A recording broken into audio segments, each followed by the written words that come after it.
ماشاء اللہ لا حول ولا قوۃ الا باللہ العلی العظیم اعوذ باللہ من الشیطان الرجیم بسم اللہ الرحمن الرحیم۔ آج ہم جو وظیفہ آپ کو بتانے جا رہے ہیں بہت ہی بہترین وظیفہ ہے، اور یہ وظیفہ سورج نکلنے سے پہلے پہلے آپ نے کرنا ہے، یعنی کہ جب سورج طلوع ہوتا ہے صبح، اس سے پہلے آپ اس وظیفے کو کریں گے۔ جب آپ نماز فجر ادا کر لیں گے تو اسی مصلی پر بیٹھے آپ تسبیحات پڑھتے رہیں، آیت کریمہ پڑھیں، کوئی بھی تسبیحات پڑھتے رہیں، اور جب سورج نکلنے کا وقت آ رہا ہو تو آپ نے اس تسبیح کو بھی پڑھنا ہے جو آج میں تسبیح آپ کو بتانے جا رہا ہوں۔ انشاءاللہ یہ تسبیح پڑھنے سے آپ کا کبھی بھی ہاتھ خالی نہیں رہے گا، جہاں پر بھی آپ جائیں گے خالی ہاتھ واپس نہیں آئیں گے۔ اللہ تعالیٰ آپ کو کامیابی دے گا۔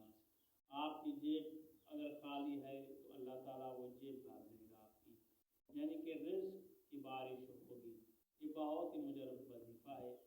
آپ نے کرنا کیا ہے کہ سورج نکلنے سے پہلے 100 مرتبہ آپ نے اس تسبیح کو پڑھنا ہے، سبحان اللہ و بحمدہ، سبحان اللہ العظیم و بحمدہ، استغفر اللہ۔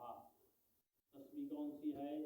سبحان اللہ و بحمدہ، سبحان اللہ العظیم و بحمدہ، استغفر اللہ۔